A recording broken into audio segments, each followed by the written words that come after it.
देखिए, जो अमीर चमाई ने बोला इससे साफ हो गया कि जब कोई मुद्दे नहीं होते हैं तो अनर्गल निराधार आरोप लगाने लगते हैं। इन्होंने कहा जिम्मेदारी से बोला है, तो मैं जिम्मेदारी से पूछता हूं, एक तथ्यात्मक आधार तो बताइए।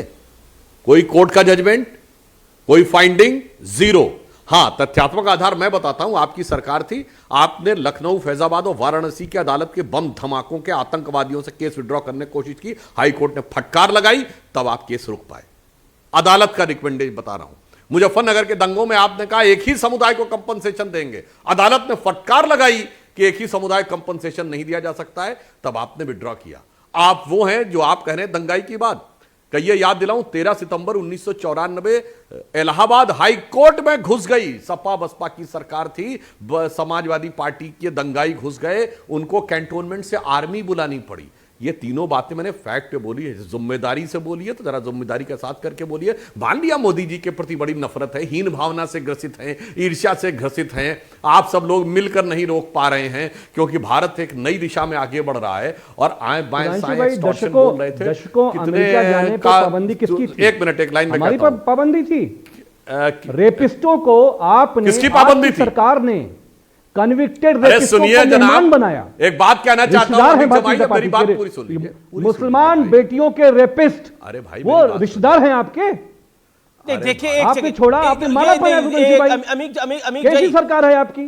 अरे सुनिए, रेपिस्टों की बात करने वाले, लड़कियों से रेप हुआ, उसके बाद उन्होंने आत्महत्या कर ली, उसके बाद जलवे से ये कहने वाले कि लड़कों से गलती हो जाया करती है। शर्म आनी चाहिए, वो कहते हैं रेपिस्ट की बात। और अभी राजस्थान में कहते हैं, राजस्थान इसलिए रेप में आगे कि मर्दों वाला प्रदेश है। याद है कि नहीं अमित जमाई?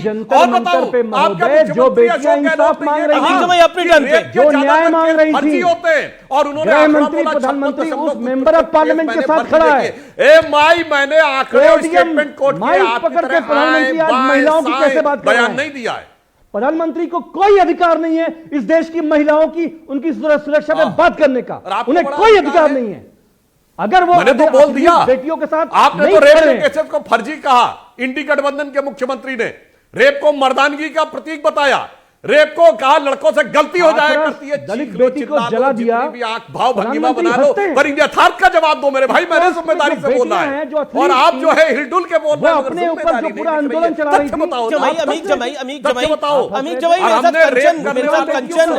कंचना यादव भी है, क्योंकि प्रवक्ता आरजेडी की है। एक सेकंड अमित जमाई, मैं मेरे साथ कंचना यादव भी है जो आरजेडी की प्रवक्ता है, मैं उनका भी रुख करूंगा। लेकिन जमाई साहब आपने मुद्दे की बात, जमाई साहब, आप लगातार बोल रहे हैं, अपनी टर्न पे बोलिए।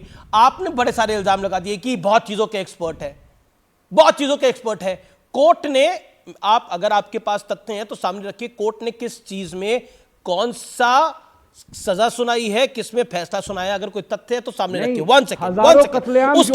उसके बाद सवाल मेरा बिल्कुल पॉलिटिकल था, बिल्कुल पॉलिटिकल सवाल था कि आपके गठबंधन को लोग छोड़ रहे हैं और एनडीए के गठबंधन के साथ जा रहे हैं। उसका जवाब नहीं, तो आपने प्रधानमंत्री पर अनर्गल निजी आरोप लगाए। नहीं, आपने प्रधानमंत्री पे अनर्गल निजी आरोप लगाए। अच्छा है पिछला, यही तो मैंने कहा है, रिकॉर्ड आपका बहुत अच्छा है। प्रधानमंत्री से तो मत करो। नहीं, प्रधानमंत्री से पॉलिटिकल खुंदक आप रख सकते हैं। मैंने यही तो कहा जी। नरेंद्र मोदी से पॉलिटिकल खुंदक रखी है पिछले 20 सालों से, रखी है ना पिछले 20 सालों से। यहां तक कि अमेरिका को चिट्ठी भी लिख के भेजी थी कि इनको वीजा मत देना, ये लिख के भेजी थी ना इसी देश में कुछ सांसदों ने। यथार्थ और तथ्य के चिल्लाते रहना। अच्छा ये बताओ, कुछ सांसदों ने नहीं अमीश जी, 60 सांसदों ने ये भारत की संप्रभुता का अपमान, भारत के लोकतंत्र का अपमान, भारत की गरिमा का अपमान। कौन होता है सूर्य? वो कहानी भाई, आप 60 सांसद लिख के देते थे, आज अमेरिकी संसद को 2-2 बार संबोधित किया, वो खड़े होकर स्टैंडिंग ओवेशन देते हैं। देखो मेरे भाई, तुम कहां थे और आज वो कहां है? बस ऐसे मैं कह रहा हूं, मुद्दे पर आते हैं। देखिए मेरा फिर कह रहा है विषयांतर हो रहा है, क्यों नहीं मिला?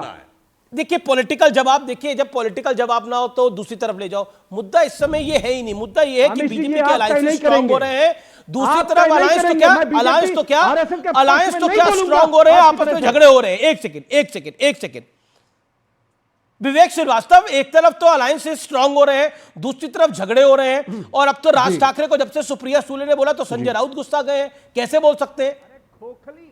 जी विवेक श्रीवास्तव, देखिए ऐसा है कि ये दोनों तरफ के जो अलायंस हैं, चाहे एनडीए हो या आईएनडीआई हो, जब अलायंसेस होते हैं, बहुत सारे घटक दल होते हैं, सीट शेयरिंग का टाइम आता है, बार्गेनिंग चलती है, ये डिस्कशंस होंगे। अब आप कह रहे हैं, मैं तो कह रहा हूं एनडीए के अंदर भी ये डिस्टर्बेंसेस हैं। उपेंद्र कुशवाहा को ले लीजिए, एक सीट उनको ऑफर हुई है, वो 3 मांग रहे हैं, बहुत नाराज हैं, और हो सकता है वो छोड़ने की कोशिश करें। आप यहां वाजपेयी जी बैठे हुए हैं और इन्हीं के जो नेता हैं, उनके चाचा, वो उनको हाजीपुर की सीट नहीं दी गई, कोई सीट नहीं मेंशन करी गई है, कैबिनेट से रेजिग्नेशन है, ये हो सकता है कि वो भी दूसरी तरफ आए। तो ये चीज एक नेचुरल प्रोसेस है जो प्रजातंत्र के अंदर विवेक जी, इनके साथ तो अनोखा हुआ है और ये होगा, इनके साथ तो अनोखा हुआ है। ये तो घर फूंक के तमाशा देख रहे हैं। ये एलजेपी की तो कहानी विचित्र है, तो ये तो घर फूंक के तमाशा देख रहे हैं। मैं ए के वाजपेयी का रुख करता हूं। ए के वाजपेयी साहब, एक होता है कि बेगानी शादी में अब्दुल्ला दीवाना, अब वो तो आप पे फिट नहीं बैठती कहावत। एक होता है कि घर फूंक के तमाशा देखना, यानी आपस में झगड़ा हो गया और अब आप चिराग पासवान जी को बोला कि अब आप 4 पे 5 पे लड़ लीजिए, और पशुपति पारस को छोड़ दिया। कर क्या रहे हैं? देखिए, ऐसा है, बीजेपी बड़ी पार्टी है, बड़ा भाई है, उनका नेतृत्व प्रधानमंत्री जी का और गठबंधन की सीमाओं में रहते हुए हमने उसको माना है, और हम उनको साधुवाद भी देते हैं कि उन्होंने हमारी क्षमता को सही तरीके से आंका और हमारे को 5 सीटें उन्होंने दी। तो इसलिए हम तो शुरू से 14 चचा जान में क्षमता नहीं थी क्या? 7 सीटें मिली, 6 अच्छा, जीते। मतलब चुनाव तक तो, हाँ, चुनाव से पहले तक तो चचा जान में क्षमता दिख रही थी, अब चचा जान में क्षमता खत्म हो गई क्या? मतलब कैबिनेट मंत्री चचा जान रहे। कब हुआ था? 2000, एक सेकेंड, पिछला चुनाव कब हुआ था? 2019 में हुआ था। उस वक्त रामविलास पासवान जी की क्षमता से चुनाव जीता गया था, प्लीज। और आप जब चुनाव की दहलीज पे आ गए तो उससे पहले सब लोग ग्राउंड रिपोर्ट लेते हैं, सब लोग सर्वे कराते हैं कि भाई कौन आदमी की पार्टी अच्छी चल रही है, किसकी विनेबिलिटी ज़्यादा है। देखो, सत्ता में, लोकतंत्र में नंबर गेम होता है, और सत्ता में यदि आना है तो नंबर होने चाहिए, और सत्ता में आने का मकसद होता है देश की सेवा करना, कंचना यादव, जनता की सेवा करना। लेकिन मैं ये पूछता हूं इनसे, गठबंधन बना नहीं, सीट शेयरिंग हुई नहीं, जीत का टारगेट फिक्स हुआ नहीं, रैली का शेड्यूल बना नहीं, हेलीकॉप्टर बुक हुए नहीं, परमिशन ली नहीं, मुद्दा है नहीं, मोदी के खिलाफ एंटी इनकम्बेंसी है नहीं, तो कौन है हमारे सामने? ठीक है, इसीलिए Kanchana Yadav from RJD will respond. Kanchana Yadav, वो उन्होंने छोड़ा और आपने ऑफर दे दिया। चाचा जी ने अभी तक छोड़ा नहीं है, लेकिन आपके यहाँ पे तेजस्वी जी से ने और तेज प्रताप जी ने ऑफर दे दिया है।